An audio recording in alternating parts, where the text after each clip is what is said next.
अस्सलाम दोस्तों, S TV में तव्हां खे भलीकार चऊं था।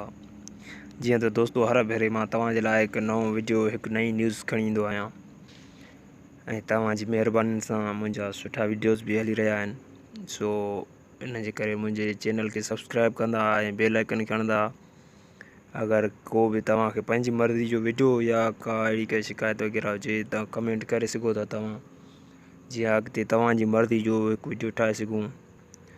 तो पोइ दोस्तों अॼु जी ॻाल्हि जेका आहे शुरू कयूं था पंहिंजी प्यारी सिंध वटां, जेको सिंध में बेहयाई हली रही आहे। दोस्तों अॼु पंहिंजी प्यारी सिंध जे लाइ जो हिकु वीडियो मां खणी आयो आहियां, जेको मां कीअं मञां त उहा सुहिणी सिंध आहे जंहिंखे बाबुल इस्लाम सॾिजे थो।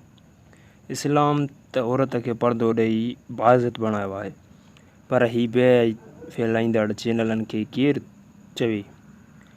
असांजे हिन माशरे में औरत बेपर्दगी खे बेइज़त ऐं आबरू सम्झे थी।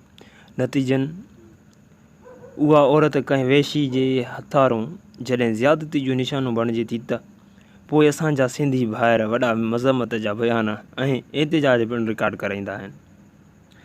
राति जे वक़्तु मूं टीवी ऑन कई त टीवी में सिंध टीवी चैनल हली रहियो हो।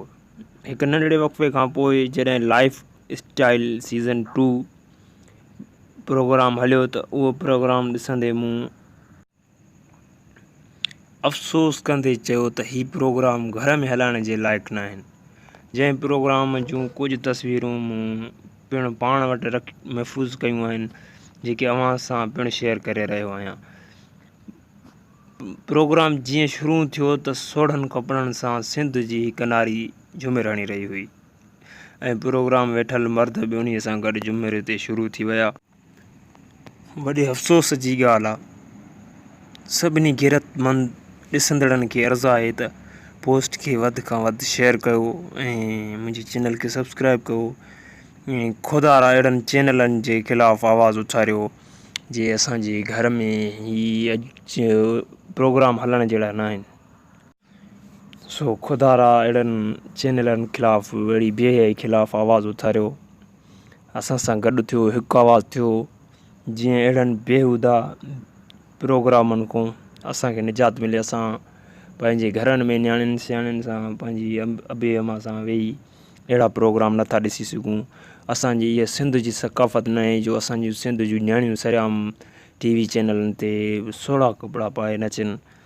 सो असांजी गुज़ारिश आहे ॾिसंदड़नि खे, महिरबानी करे हिन खे वधि खां वधि शेयर कयो, असांजे चैनल खे सब्सक्राइब कयो ताकी हीअ आवाज़ आला अहवाननि ताईं पहुचे। महिरबानी।